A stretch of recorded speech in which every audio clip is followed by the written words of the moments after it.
So I had a really hard time picking my favorite movie of the year, so here are 5 of them that I thought that I'd share with you really quick, but first here are some honorable mentions. Dune Part 2, Anora, Anyone Else But Me, Look Back, Memoir of a Snail, I Saw the TV Glow, and Flow. Starting us off at number 5, we have Nickel Boys. I personally really connected with this movie. I feel like if you've ever been the introverted kid in class that has looked out the corner of his eye on random objects around the room, and has generally just daydreamed all day, I feel like this will hit you on a different level. 100,000 times percent my favorite shot movie of the year. I thought the choice of the camera work was stylistically really interesting, and it revealed a lot about the main characters, what they would fixate on during a conversation, whether it be like looking at the floor or looking directly at a person's face. I thought it really enhanced the level of storytelling. Also, the chemistry between the two actors was fantastic. I feel like that's a testament to not only the quality of acting, but also the writing at hand.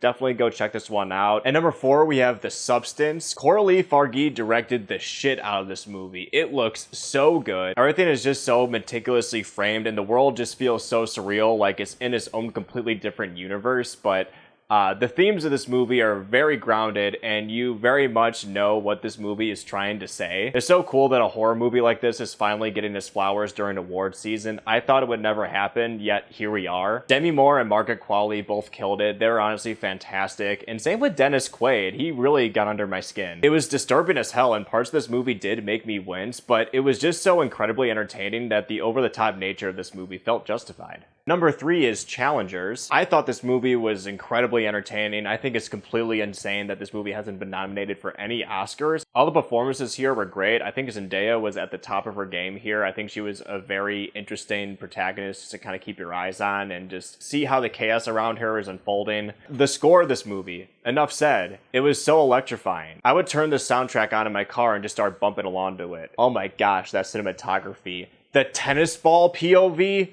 Dude, you cannot tell me that's one of the best shots of the year. The screenplay of this movie was really addicting. I felt completely engaged throughout the whole runtime. I loved seeing how these characters one-upped each other and betrayed each other on a moment's notice. This movie in a nutshell, I feel like, was just edging. The tension was just unrelenting, and you just couldn't take your eyes off of what was happening. And towards the end of the movie, there's just such a relief and a weight's lifted off your shoulders. This explosive climax just leaves you with your jaw on the floor. Number 2 is The Brutalist. This movie was an experience. The 3.5-hour runtime of this movie completely flew by for me. I was just so swept up in it. Adrien Brody, Guy Pearce, Felicity Jones, all killed it. Phenomenal performances. Everyone in this cast killed it. I feel like they were all giving their A game, and I feel like that's just thanks in part to the strong direction of Brady Corbet and just the overall vision that he had for the story. This grand over-the-top story that he just wanted to share with us. Also, one of the best final lines of a movie I've ever heard. What a mic drop,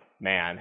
It was, yeah, we were definitely discussing that in the parking lot after we finished watching that. Such a beautiful, devastating film, and one that I'll be thinking about for a really long time. And my favorite movie of 2024 is Hundreds of Beavers.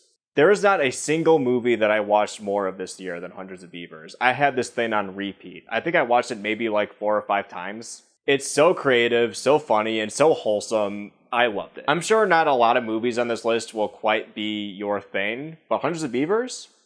I can recommend this movie to just about anyone. This is one of the most consistently funny movies ever made, and I'm dead serious. It's up there with Superbad and the original SpongeBob SquarePants movie for me. There's jokes packed in this movie every single minute, and it is just so goddamn charming. And what's great is that it's free to watch on YouTube right now, so you literally have no excuse. I think Mike Cheslick is truly a generational talent. He brought so much to this movie that I feel like kind of goes underappreciated. The physicality of the lead role, the charming nature of it, the direction, the strong writing, everything. I feel like underneath the comedy of the movie is also a pretty sincere and honest exploration of man's relationship to nature and kind of how that's changing as time goes on. The visual effects of this movie might not be like Dune Part 2, for example, but they are an incredible achievement, especially on an independent production, and the effects look pretty much seamless. It really sells that Looney Tunes cartoon feel, and they complement the tone of the movie so well that it just works. The action is also really well done. I was on the edge of my seat throughout the third act of the movie. It was so heart-pumping. It's really rare for movies to make me feel that way, where I was just filled with so much joy that I feel like I couldn't help but not put this as my number 1. I feel like I could watch this out of any time of the day and feel great. And yeah, those are my top movies of 2024. Let me know what yours were, and if you want to see my full top 50 list, feel free to follow me on Letterboxd. Thanks for watching.